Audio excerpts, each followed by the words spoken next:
Haleluya, shalom kepada semua sahabat-sahabat saya. Kalau kita perhatikan dari Markus 9, bagaimana sebuah perikop dari ayatnya yang ke-42 dan juga sampai yang ke-50, saudaraku, kita akan bisa menemukan di sana tentang hal-hal yang memang sudah Tuhan sampaikan, di mana neraka, tempat ulat-ulat bangkai tidak akan mati.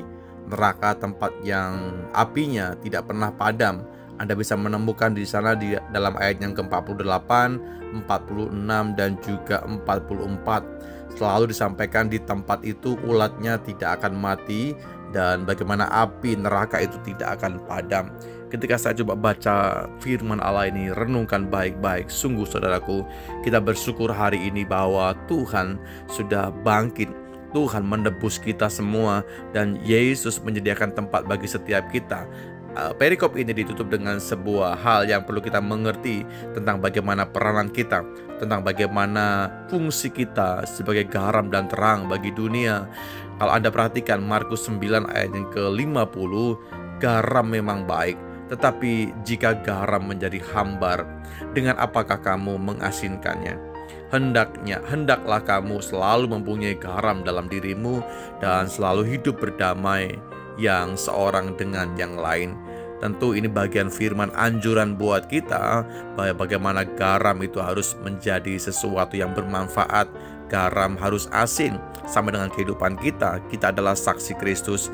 Kita adalah pribadi yang Tuhan sudah angkat, sudah tebus, dan Tuhan tempatkan dalam posisi yang baik supaya kita menjadi garam dan terang bagi dunia. Supaya garam itu berfaedah, garam juga berfungsi tentunya.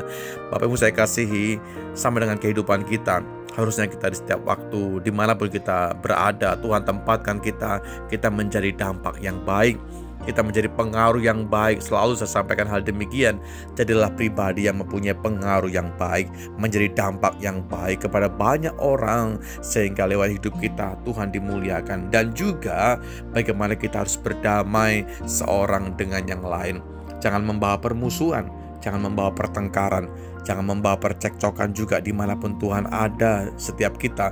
Dan Tuhan memakai kita, hendaklah kita mengupayakan sesuatu yang baik buat kesejahteraan, buat kebaikan, buat kemakmuran, dan juga buat hal-hal yang baik tentunya bagi banyak orang. Karena untuk itulah fungsi garam yang sesungguhnya, supaya kita mempunyai satu predikat bahwa kita adalah pribadi-pribadi yang membawa damai, membawa kebaikan, membawa dampak bagi lingkungan sekitar kita. Selalu firman Tuhan katakan hendaklah kamu. Berarti ini serius saudaraku. Ini sebuah anjuran yang baik kepada kita, sebuah arahan buat kita supaya kita mempunyai garam dalam diri kita. Kita adalah pribadi-pribadi yang harusnya membawa kebaikan kepada banyak orang. Selagi masih ada kesempatan buat kita, selagi masih ada waktu dan kekuatan, mari kita berdamai terlebih dahulu dengan diri kita, lalu kita bisa berdamai dengan orang-orang di sekitar Anda dan saya. Jangan cari permusuhan, tapi kejarlah perdamaian. Untuk itulah Tuhan memanggil setiap kita. Mari sama-sama kita berdoa.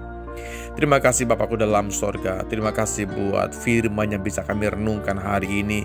Sungguh ya Tuhan, Tuhan akan membawa kami kepada arah-arah yang baik, kepada area-area yang baik, bukan kepada tempat-tempat yang hina, tempat-tempat yang kotor, tempat-tempat yang rusak.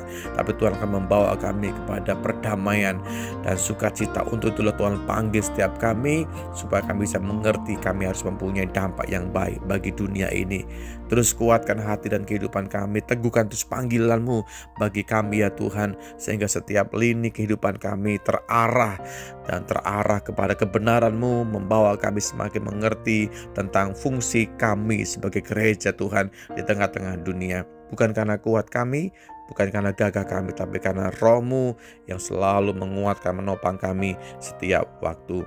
Di dalam berkat nama Yesus Tuhan kami berdoa dan bersyukur. Amin.